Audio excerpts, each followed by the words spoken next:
Okay, so this is a review of the Xiaocai X6 ruggedized cell phone. It's a relatively basic phone, runs on relatively basic, I think they call it 21 key firmware, and that it has a regular alphanumeric keyboard and a relatively small inch by inch and a half screen, relatively small screen. In phone features, we would say nothing special, but it has some very specific features for the outdoor ruggedized and backup phone use that I think make it a worthwhile addition to a bug-out bag, a vehicle survival kit, or traveler kit where you're looking at enhancing your options and your communication capability.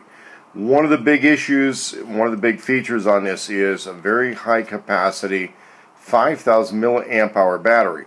Now, if you look at normal semi-smartphones, you're looking at batteries that are maybe 600, 800. This Samsung phone here uses a 800 milliamp battery. It's from one of the prepaid companies. The other thing about US market cell phones is they tend to be only capable of taking a single type of SIM card that will be married to whatever retailer or supplier that particular phone. So this one goes through, I don't know, TracFone or Net10, uses a single SIM card, and of course with its own IMEI number married to the SIM card. If I were to change SIM cards in this, it would disable the phone. And here you can see that little red indicator. This thing's been wet, but it survived the experience, right? So we compare a normal cell phone battery for phones in the under $50 range to what the Xiaocai X6 come from. You're getting a lot of stuff here, right? The other thing is that from about here downward, that's all battery. Up here is a little bit of electronic control. Actually, underneath the sticker are two indicator lights, one red, one blue. The red indicator light, when you have something plugged into this, will indicate that it's charging. The blue indicator light will indicate that it's fully charged. There's a USB out that's built into the battery, so you can use this battery for other types of electronic items. And it's one of the good reasons you get a spare $12, $13 battery. The battery, because it has the micro USB port on it, can be charged independently of the phone. Now, if you're going to have the battery in the phone, you don't want to be popping it open all the time, you have charging ports on the bottom. So here's a charging port, this is a speaker jack.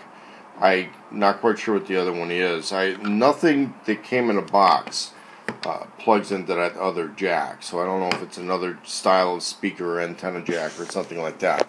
It turns out the phone is Bluetooth capable, which means that texting obviously can be pretty difficult for those of us who are not super finger dexterous to text on a phone like this, but realize that you can pair it with a Bluetooth keyboard such as this Apple keyboard right here and be able to function.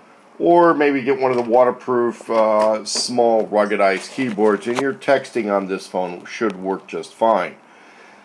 The other cool thing is with the kit, on the pictures on the box and some of the advertising, you'll see this little USB hub looking thing that allows you to connect several different things to the phone. Let's say to act as a backup battery for tablets or smartphones or USB type things.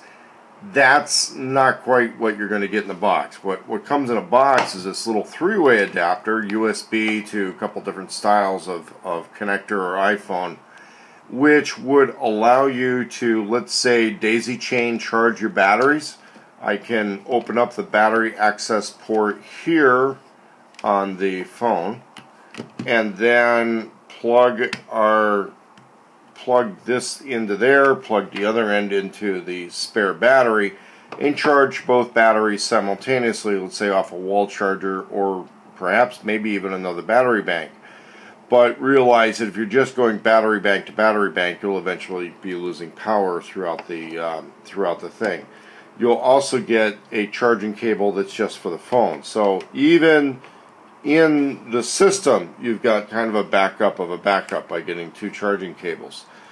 One of the things that you can look at too is that this thing is made to work worldwide. It's got dual SIM card slots.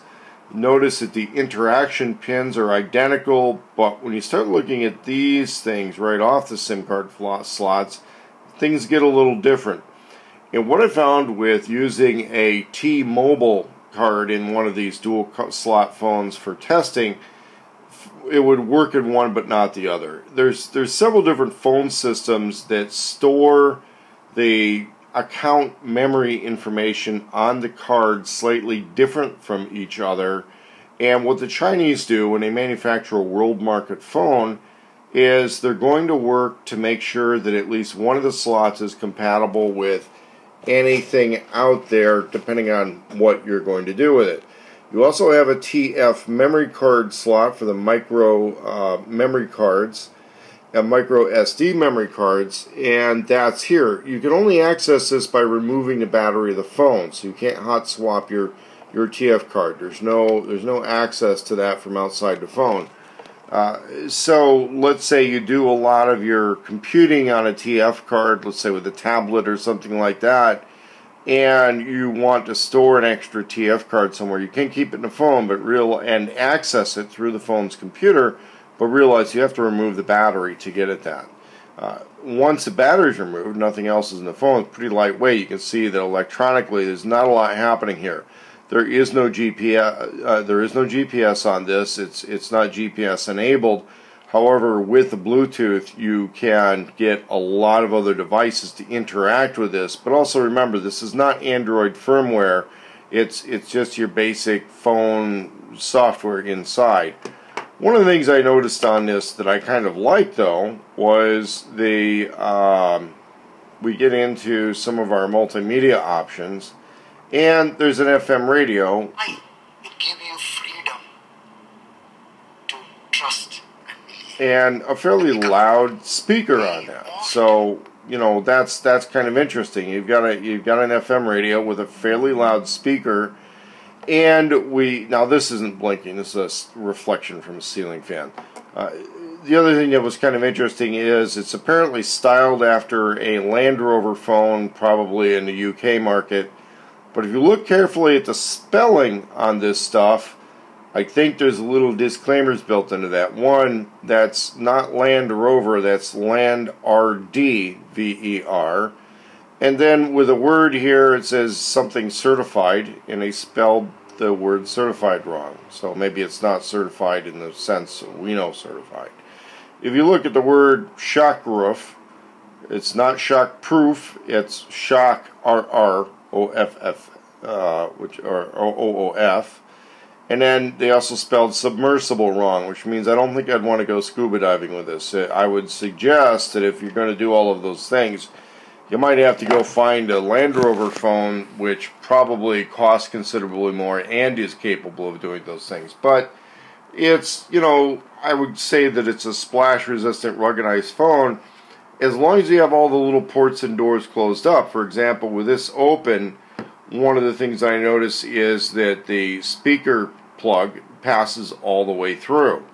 And so you have to have this thing closed up in order for it to be water resistant. If you have this in a survival bag and you go scuba diving with a bag, you got a problem. If it's caught out in the rain or something like that, I don't think you're going to have a problem. I don't think it's going to be a problem at all. The battery, if you know, submerged, might have a problem, but I don't think rain's going to be an issue. Another thing I noticed about the batteries is there's interaction here and here with charging and all that stuff. The interaction point for the phone is these three little tabs right here. And they're often covered with a piece of clear tape. So if you go to use a phone, it doesn't work, your battery's fully charged, you're wondering what's wrong, see if there's any tape on here and remove that. Again, with Bluetooth capability, you're able to use a keyboard for texting. Now, with all of this interfacing happening, let's say plugging it into an iPhone, it will not Skype or interact. This seems to just do things for us with power cabling. I don't think it's a pass-through for every other type of thing going on. So if you're looking for rugged smartphone capabilities, you probably need to go with a Doogie Titans phone, which is over twice the money. But if we add this to the kit, realize it gives you another option, especially if your communication is SIM card based. The other thing I'd recommend this for is if you have a large group of people, let's say that travel overseas, you're in the military, maybe you're a military officer or NCO, and you know that the cell phone systems in country work. You know, let's say you're going to Kuwait or Jordan or someplace like that in the Middle East. You can purchase SIM cards locally. These phones are not very expensive, and just issue them out to your troops. Okay, it's not that hard to do on a semi-informal basis, and know that you're not heavily invested in these. I paid $36 each for these.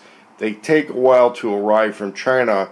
You can get them for about $50 or $60 locally at electronic shops in the U.S. or flea market sellers or on eBay. A lot of that has to do with the speed of delivery. Other stuff you'll get in a box is basically this is what you're going to get on a recharger situation. It's a world market USB adapter, and then they'll just give you this little US adapter to go on it. But basically anything such as one of these battery banks that gives you a USB power can be used to charge one of these, because this is the charging cable that you get. It requires USB power. So if you get USB out of a vehicle or something, that's how that would work. The other thing, I think it might be a little bit more reliable than using some of these power banks is a 5,000 milliamp power bank. Fell off a table earlier today, and now my little blue indicator lights that would indicate that it is capable of giving power out stopped working. So there it is, the Xiaocai X6 or Xiaocai X6 phone. If you have any questions or comments, you can leave them in the comment section. I will also put a purchasing link to Bangood.com and welcome purchasing links to other websites on this. I'm not really paid to endorse this, and I'm not very happy with the shipping times with dealing with Bangood. But they have technically free shipping, which you got to factor that into the price. Okay, I ordered 3 of these at $36 each. I plan on keeping some as loaner phones because of the SIM card situation is kind of good for that. I don't like being married to prepaid phones that will only use one carrier, which has become a problem with roaming in some areas, not being able to access voicemail. So if you want to pay more, you'll definitely get it faster. If you want to pay less and maybe combine or bulk your shipping from another Chinese wholesaler, probably it's worth shopping around to make that happen.